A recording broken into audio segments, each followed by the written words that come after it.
이 시간 우리에게 주신 하나님의 말씀은 로마서 2장 1절에서 16절까지 말씀입니다.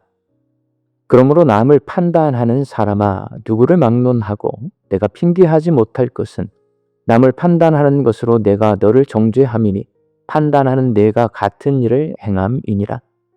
이런 일을 행하는 자에게 하나님의 심판이 진리대로 되는 줄 우리가 아노라.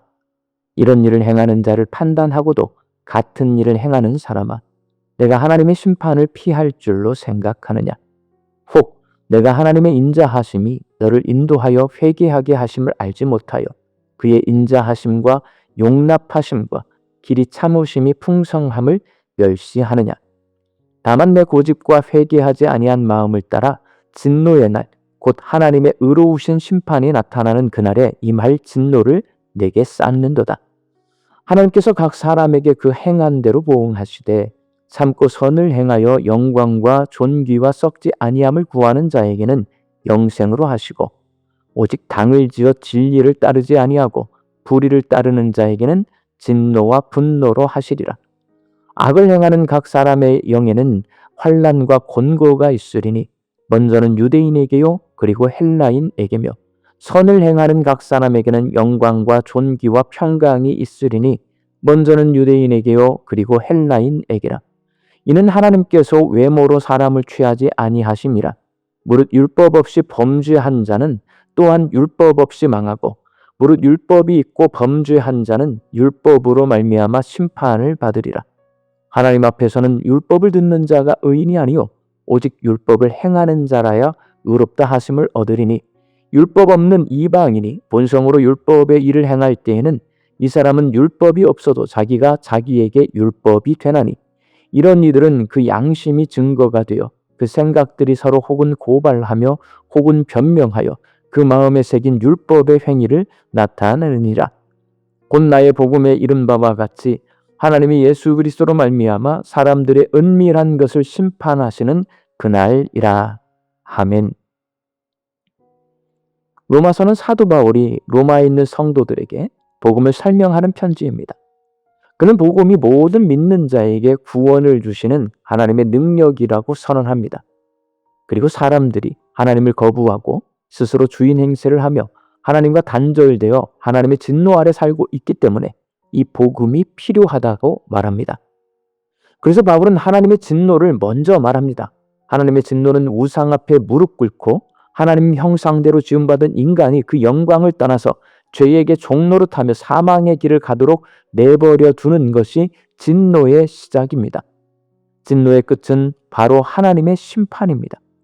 오늘 본문 말씀에서 바울은 하나님의 진노에 이어 하나님의 심판에 대해 말하는데, 사람의 불완전한 판단과 하나님의 심판을 대조하며 하나님 심판의 특징 3가지를 말합니다. 하나님의 심판은 어떤 특징을 가지고 있을까요? 먼저 하나님의 심판은 공정합니다. 사람의 판단은 자기 주관적이고 불공정합니다. 그래서 바울은 남을 판단하지 말라고 말합니다. 본문 1절 말씀입니다. 그러므로 남을 판단하는 사람아, 누구를 막론하고 내가 핑계하지 못할 것은 남을 판단하는 것으로 내가 너를 정죄함이니 판단하는 내가 같은 일을 행함이니라. 여기서 남을 판단하는 사람은 유대인들을 두고 하는 말입니다. 유대인들은 율법을 알고 있습니다. 그래서 그 율법을 근거로 남을 판단합니다. 바울은 율법으로 남을 판단하면서 정작 본인은 율법을 지키지 않는 것은 자기 스스로를 정죄하는 일이라고 말합니다. 율법은 아는 것이 중요하지 않고 율법을 행하는 것이 중요하다는 말씀입니다. 율법을 잘 알고 있어서 남을 판단하고 지적하면서도 정작 본인이 율법을 행하지 않는 사람은 하나님의 심판을 피할 수 없습니다. 피조물인 사람은 판단받는 존재지 판단하는 존재가 아닙니다. 사람의 판단은 불공정합니다. 사람은 남의 눈에 있는 티끌은 보면서 자기 눈에 들보는 보지 못합니다. 자신은 임금에게 1만 달란트 빚을 탕감받았으면서도 자기에게 100데나리온을 빚진 동료가 빚을 갚지 못한다고 옥에 가둡니다. 사람은 불공정합니다. 그러나 하나님은 공정합니다. 하나님은 사람이 행한 대로 심판하십니다. 오늘 보면 6절 말씀입니다. 하나님께서 각 사람에게 그 행한 대로 보응하시되, 그리고 하나님은 사람을 외모로 판단하지 않습니다. 본문 11절 말씀입니다. 이는 하나님께서 외모로 사람을 취하지 아니하심이라. 하나님은 유대인이나 헬라인이나 남녀노소 구분 없이 모두에게 공정합니다. 두 번째로 하나님의 심판의 목적은 사람이 회개하고 구원에 이르게 하는 데 있습니다. 사람의 판단은 남을 깎아내리는 데 있습니다. 스스로 주인 노릇하려는 사람이 남을 판단하는 이유는 남이 주인 노릇하는 꼴을 보지 못하기 때문입니다. 지적하고 깎아내려서 남을 내 아래에 두고 내가 남보다 높아지기 위해 남을 판단합니다. 그러나 하나님은 사람이 회개하고 구원에 이르도록 하시기 위해 심판하십니다. 율법을 주신 이유가 바로 그 때문입니다.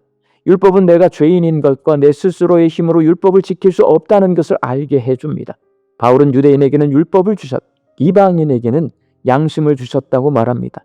율법을 다 지키고 양심대로 살 수 있는 사람은 없습니다. 그런데 율법과 양심을 지키지 못하면 하나님의 심판을 받게 됩니다. 율법과 양심은 내가 죄인임을 인정하게 하고 하나님의 심판은 죄를 회개하는 데 이르게 합니다. 그것이 하나님 심판의 목적입니다. 세 번째로 하나님의 심판의 기준은 예수 그리스도를 향한 믿음에 있습니다. 하나님은 사람이 율법과 양심을 얼마나 철저히 지켰는가를 가지고 심판하지 않습니다. 먼저 예수 그리스도를 향한 믿음이 있는지를 따지십니다. 본문 16절 말씀입니다. 곧 나의 복음에 이른 바와 같이 하나님이 예수 그리스도로 말미암아 사람들의 은밀한 것을 심판하시는 그날이라. 하나님의 심판은 사람들의 은밀한 것까지 보시며 그 기준은 인간의 행위가 아닌 예수 그리스도를 향한 믿음입니다. 내가 죄인임을 인정하고 회개하고 예수님이 십자가의 공로로 내 죄가 대속되었음을 믿고 예수님을 그리스도여 주님으로 섬기기로 약속할 때 성령의 도우심으로 율법과 양심을 지키며 살 수 있는 힘과 능력을 주십니다. 그렇게 하나님의 심판은 예수님을 향한 온전한 믿음이 있는지를 따집니다.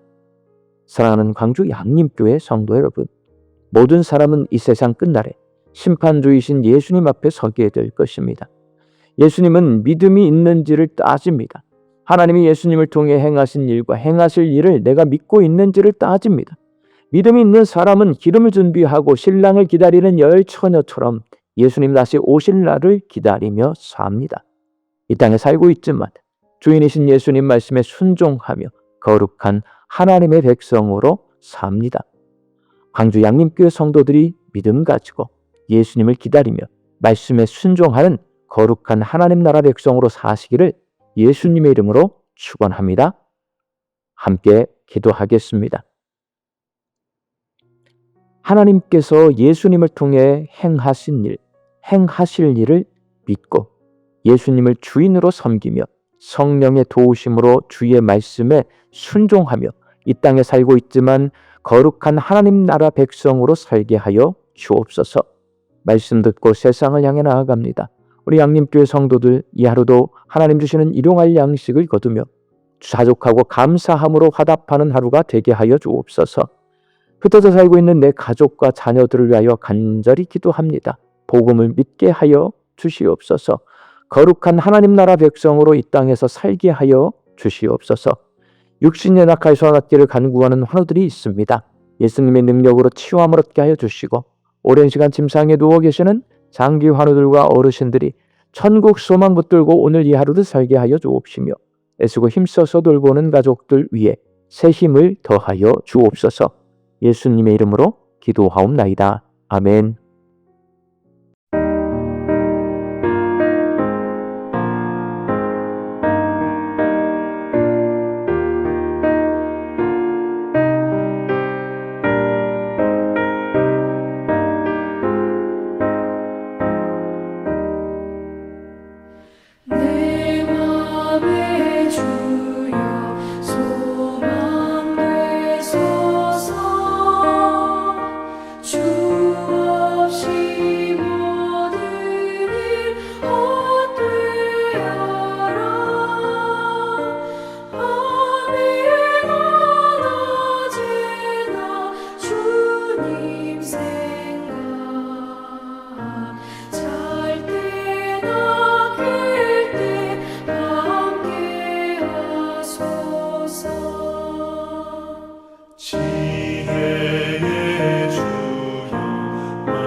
사랑하소서.